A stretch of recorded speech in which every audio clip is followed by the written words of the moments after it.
Olá, boa noite, meus irmãos e meus amigos. Que a graça e a paz do nosso Senhor Jesus Cristo esteja sobre a vida de cada um de vocês. Meu nome é Marli Moura, eu sou missionária da Igreja Batista Novo Horizonte, Natal RN, e estou aqui com você mais uma vez para meditar acerca da Palavra de Deus. Me responde uma coisa: você já ficou indignado com algo que viu ou ouviu? Já ficou? Você já ficou aborrecido aí com algo que aconteceu, achando que houve uma injustiça, aí uma grande injustiça? Já se sentiu injustiçado? Deixa eu me fazer uma outra pergunta. Você já se sentiu melhor do que outra pessoa?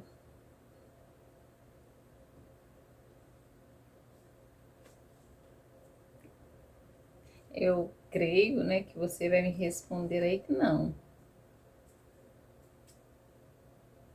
Mas se nós nos determos, a olharmos para nós mesmos, nós poderíamos perceber que em alguns momentos nós nos sentimos aí melhores que os outros. Nós nos sentimos assim. Ainda que você não verbalize. Às vezes verbalizamos, Às vezes, a gente acaba verbalizando essas coisas. Mas na grande parte, do tempo, nós apenas pensamos. Quando olhamos para o outro, aquilo que o outro faz, e nos julgamos aos nossos olhos melhores. Então, mesmo que você não verbalize, é um pensamento que vem ao seu coração.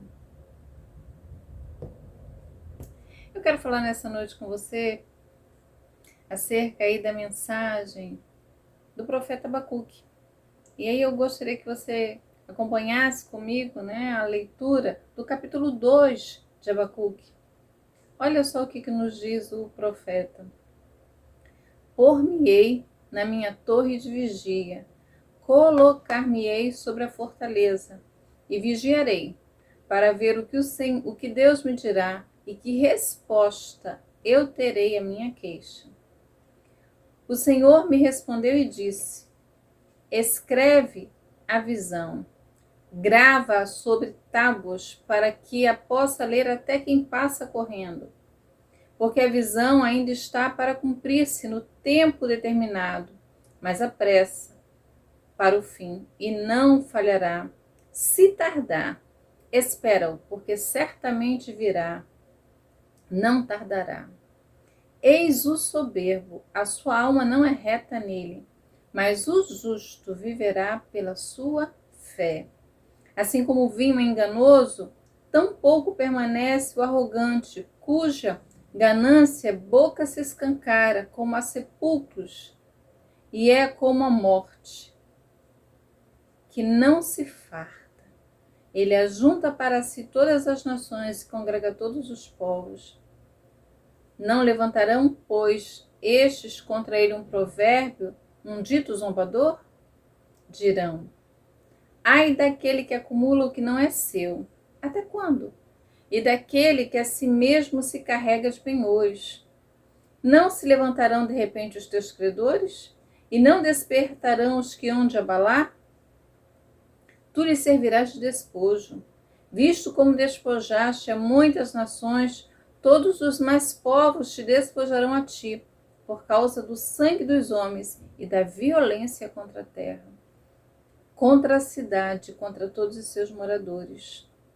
Ai daquele que ajunta em sua casa bens mal adquiridos, para pôr em lugar alto o seu ninho, a fim de livrar-se das garras do mal. Vergonha maquinaste para a tua casa, destruindo tu a muitos povos, pecastes contra a tua alma. Porque a pedra clamará da parede, e a trave lhe responderá do madeiro. Ai daquele que edifica a cidade com sangue e a fundamenta com iniquidade. Não vem do Senhor dos exércitos que as nações labutem para o fogo e os povos se fatiguem em vão? Pois a terra se encherá do conhecimento da glória do Senhor, como as águas cobrem o mar. Ai daquele que dá de beber ao seu companheiro, misturando à bebida o seu furor, e que embebeda para lhe contemplar as vergonhas. Serás farto de opróbrio, em vez de honra. Bebe tu também e exibe a tua incircuncisão. Chegará a tua vez de tomares o cálice da mão direita do Senhor, e a ignomia cairá sobre a tua glória. Porque a violência contra o Líbano te cobrirá, e a destruição que fizeste dos animais ferozes te assombrará, por causa dos homens e da violência contra a terra, e contra a cidade, e contra os seus moradores. Que aproveita o ídolo, visto que o artífice o esculpiu, e a imagem de fundição, mestre as mentiras, para que o artífice se confie na obra, fazendo ídolos mudos. Ai daquele que diz a madeira, acorda, e a pedra muda, desperta. Pode o ídolo ensinar? Eis que está coberto de ouro e de prata, mas no seu interior não há fôlego nenhum. O Senhor, porém, está no seu santo templo. Cale-se diante dele toda a terra. O verso 14. Pois a terra se encherá do conhecimento da glória do Senhor, como as águas cobrem o mar. E o verso 4.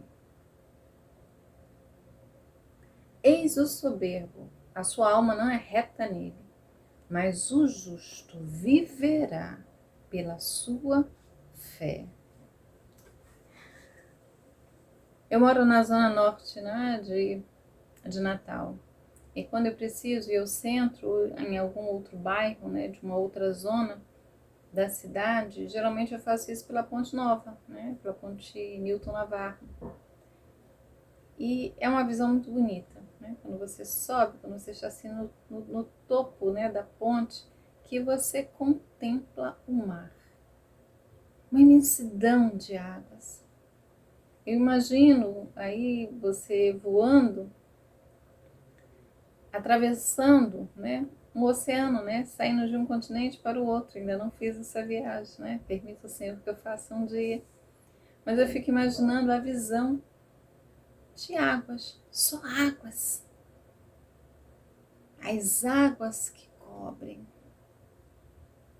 Abacuque aponta um tempo na história que o conhecimento do Senhor será assim, como as águas cobrem o mar. A terra estará aí debaixo desse conhecimento do Senhor. Nós vamos pensar aqui na mensagem de Abacuque, né? Na mensagem, o livro do profeta Abacuque, não é melhor dizendo. Essa mensagem, né, do livro do profeta Abacuque, ela vai situar-se antes da queda de Judá pela Babilônia. Né? Então, o profeta, né, ele era contemporâneo, né, de Jeremias, e ele vai profetizar isso antes dessa queda, antes da tomada, né, de Jerusalém pela Babilônia. E se você olhar, né, para o texto, né, para o livro, você vai ver que ele começa, né, no capítulo 1 aí, ele vai estar aí estarrecido com a sua nação, porque a sua nação, ela está distante de Deus, ela está muito distante de Deus. E aos olhos do profeta, parece que Deus não está fazendo nada. Está demorando a fazer. A nação, ela estava dominada aí pela violência, era uma violência crescente. O povo estava galgando aí cada vez mais esse caminho aí de impiedade. Era corrupção moral, era corrupção espiritual. A nação estava aí de mãos dadas, né, com o pecado, né, namorando o pecado aí de mãos dadas, caminhando. lado a lado, e ao que parece, estava adorando isso, esse caminhar. Nesse contexto, Judá, a nação, ela se torna pior do que as outras nações. Porque era esta nação, Judá, que tinha ou que detinha o conhecimento do Senhor. E aí o profeta, né, olhando para aquela situação, para aquela injustiça social, moral, pela aquela depravação completa, ele olha e pergunta: até quando, Senhor? Né? É isso que você vê o início aí do livro do profeta, né? O capítulo 1, ele vai dizer aí: até quando? Até quando, Senhor? Até quando eu vou clamar e o Senhor não vai me escutar? Até quando eu vou dizer violência e o Senhor não vai fazer nada?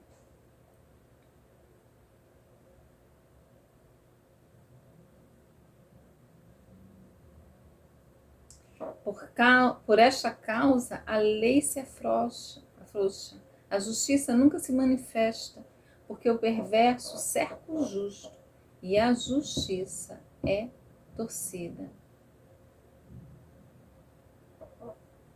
É a queixa do profeta.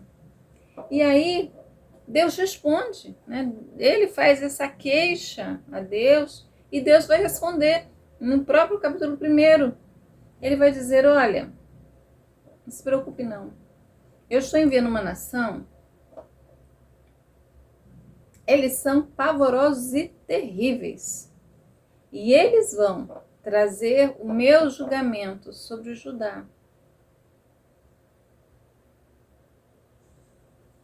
Essa nação terrível virá e vai trazer julgamento sobre o Judá. O profeta estava clamando, né? Senhor, até quando?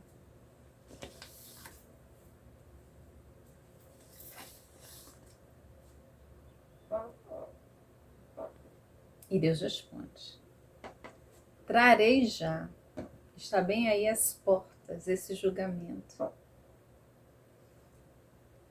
Quando Abacuque ouve que é essa nação terrível, pavorosa, que virá sobre a sua cidade, sobre o seu país,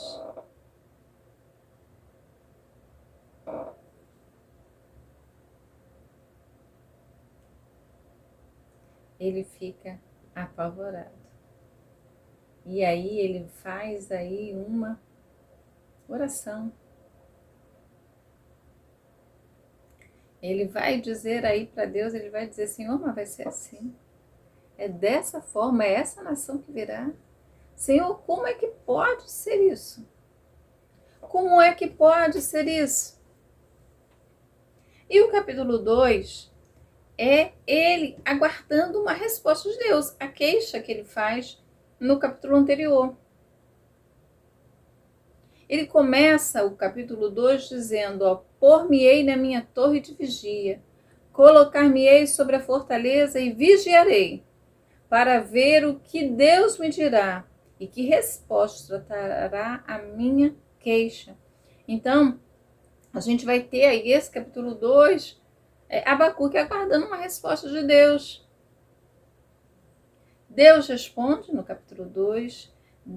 Aí nós vamos ter aí aqueles ais sobre sobre a nação, né, sobre a Babilônia, né, sobre os caldeus, e um alerta que Deus faz para aqueles que se dobram diante dos ídolos. Não é? É isso aí que você tem no capítulo 2. Nesse capítulo, ele começa, né, Abacuque, né, se colocando como um guarda, como um sentinela, sobre alguém que chama uma torre.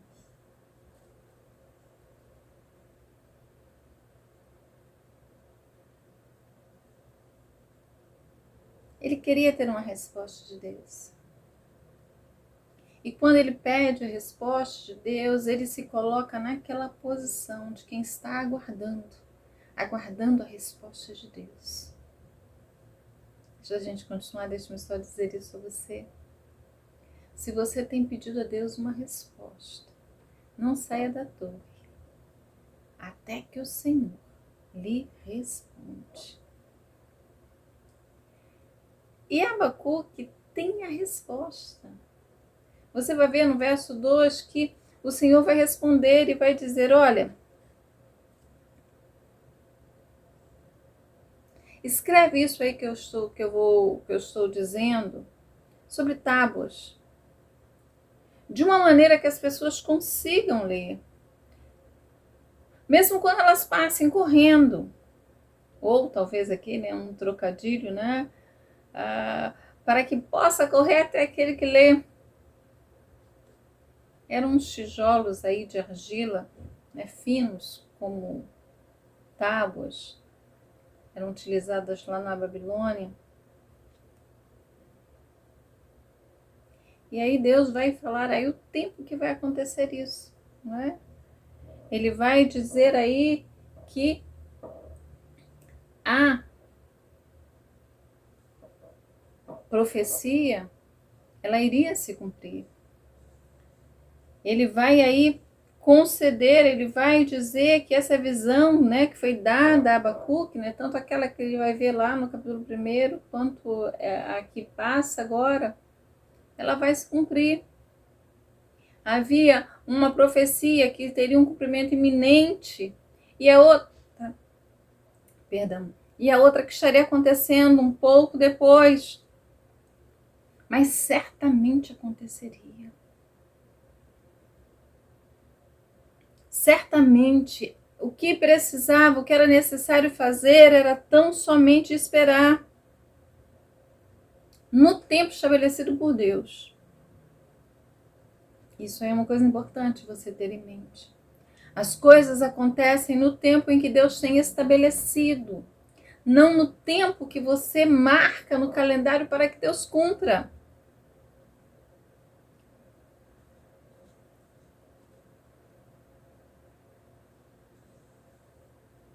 E nisso não há como você fazer diferente. Não há um combinado. Não há como Deus fazer no tempo que você quer. Ele tem o tempo determinado, já estabelecido há muito tempo. E é nesse tempo que essas coisas irão acontecer. Ele sabe, e não os homens, o tempo em que o evento se dará. Mas ele diz, vai ser breve. Não tardará. Aguarde e você verá. Então, essa mensagem que ele vai colocar deveria ser transcrita em tábuas, não é? E precisava, porque isso seria um testemunho para o tempo futuro. Aquilo que o Senhor prometeu vai se cumprir, se cumprirá. Então, quem lesse, veria a invasão dos caldeus iria acontecer. Era a Babilônia que levaria o povo cativo.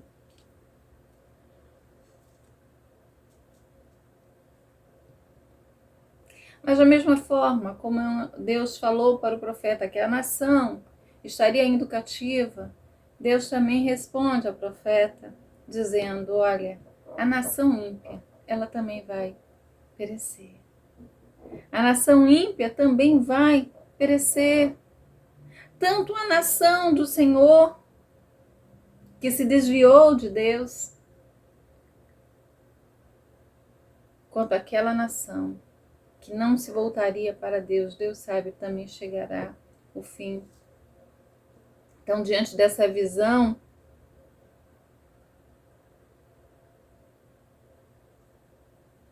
diante daquilo que Deus está falando, o profeta deveria entender, o profeta precisava dar ouvidos à voz do Senhor. Ele encerra, né, esse capítulo 2 aqui, dizendo, mas o Senhor está no seu santo templo. Cale-se diante dele toda a terra. E aí ele compõe um hino no capítulo 3, no capítulo seguinte. A punição de Judá aconteceria. Ele não estava perguntando ao Senhor no capítulo 1 até quando? É já. Já vai ocorrer. Mas ele também diz que os caldeus, que a Babilônia também seria visitada pelos seus pecados num tempo futuro, já determinado por Deus.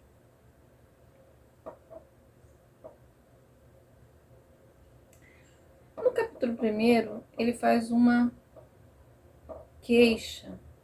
Ele vai dizer aí, olha, por que te calas quando o ímpio devora aquele que é mais justo do que ele? Ele faz esse questionamento lá no capítulo 1. Então, ele estava aí indignado, né? A sua nação, ela estava aí fomentando aí violência. Deus diz que vai fazer isso com uma nação, com a Babilônia.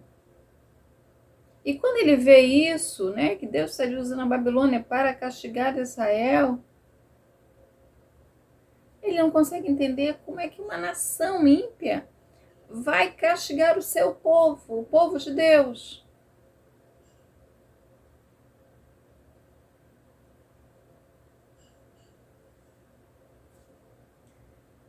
Deus vai dizer para Abacuque uma coisa que eu quero que você ouça bem. Eis o soberbo, sua alma não é reta nele, mas o justo viverá pela sua fé. Isso aí é uma coisa tremenda. A gente vai ver que esse texto é repetido lá no Novo Testamento, né? Algumas vezes, né? 3 vezes ele é aí repetido, né? Aquilo aí, né? Que abriu as portas aí do entendimento, né? O justo vive pela fé. O justo vive pela fé. Então, o ímpio vai ter uma alma orgulhosa. Deus vai estar mostrando para o profeta a diferença entre um justo e o ímpio.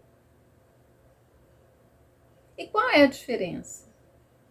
O ímpio vai viver pela sua soberba, mas o justo vai viver pela fé.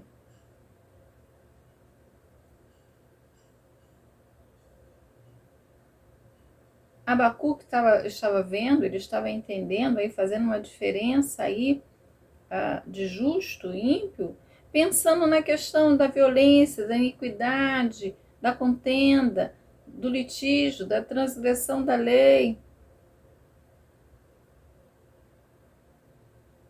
Deus está mostrando para ele que a diferença entre justo e ímpio é porque o justo vive pela fé. Então, quando a nação erra, quando a nação peca, ela não se torna justa diante de Deus. Quando a nação deixa de viver aí com o Senhor esse relacionamento, Deus não tem como declarar essa nação justa. Essa é uma nação que está em transgressão, essa é uma nação que está em pecado.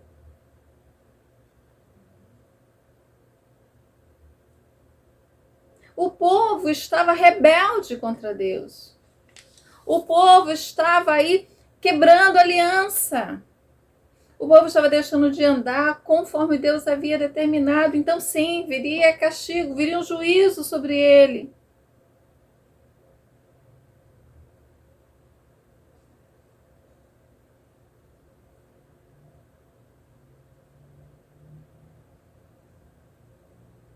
A nação da Babilônia era opressora, era violenta.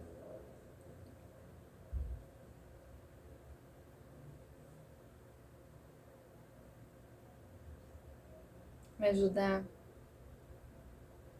não estava para justo quando se distanciava de Deus, quando cometia violência, quando esquecia do Senhor, da sua voz, de caminhar com Ele.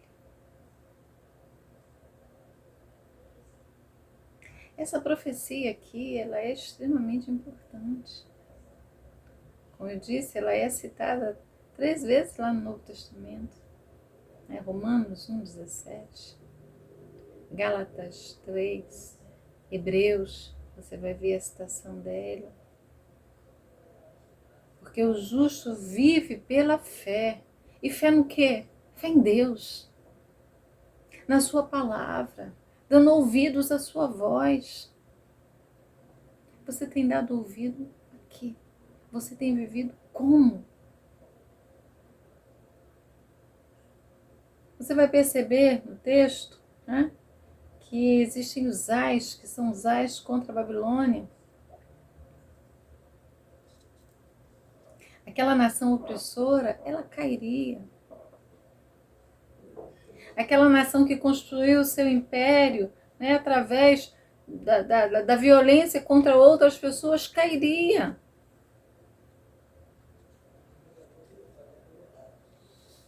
Que cometia injustiças de várias formas, ela cairia. Não é?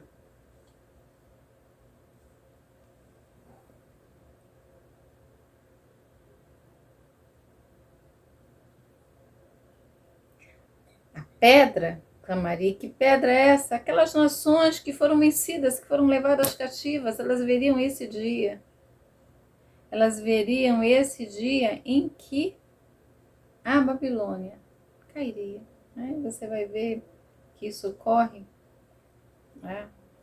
539 a.C., né? Quando a Babilônia ela cai sobre os medos e persas, né? Daniel vai falar acerca disso, né? Um dos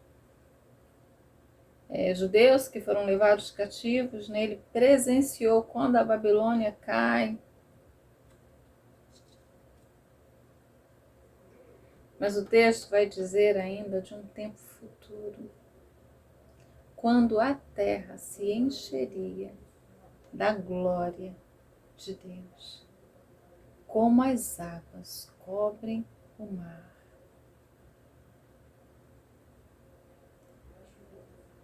O conhecimento de Deus. Parece quando você olha para o mar, né? As águas cobrem o mar aí na plenitude.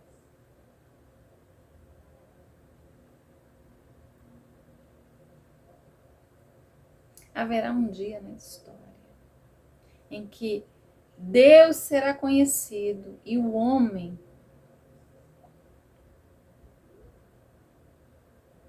diante de Deus será conhecido pelo seu Senhor. Quando o reino do Senhor estiver sobre a terra, o governo,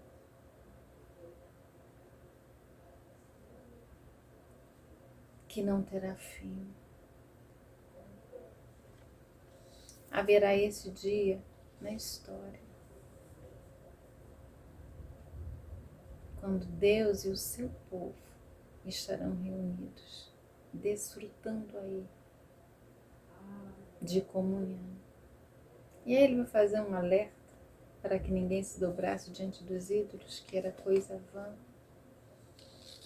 E encerra o capítulo dizendo, né, o Senhor está no seu santo templo, cale-se diante dele toda a terra.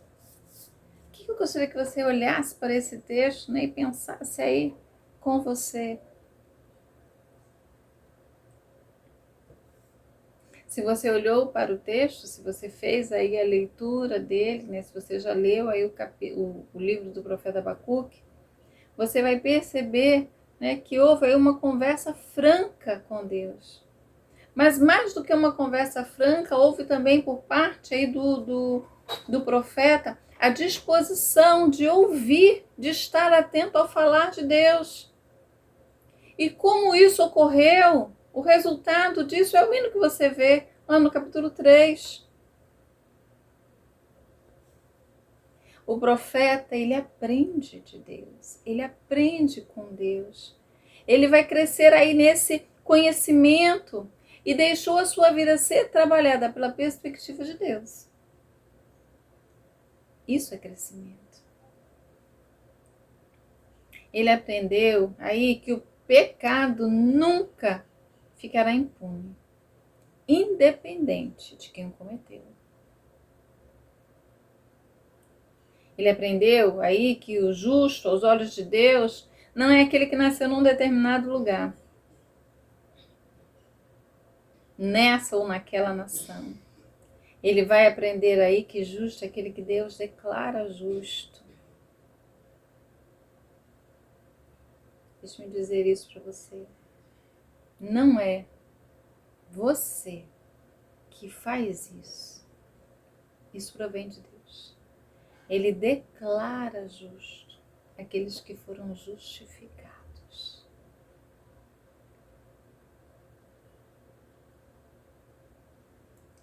Com essa conversa com Deus, ele aprendeu que o justo precisa viver pela fé. A fé que faz você confiar na promessa, na palavra de Deus. A fé que faz você caminhar vendo o caminho ou apenas crendo que Deus mostrará. Ele aprendeu aí nessa conversa franca, nesses ouvidos abertos, que haverá um dia, num futuro, que Deus sabe quando ocorrerá, em que o conhecimento de Deus cobrirá toda a terra, como as águas cobrem o mar, onde todas as coisas serão passadas e o Senhor vai reinar com o seu povo.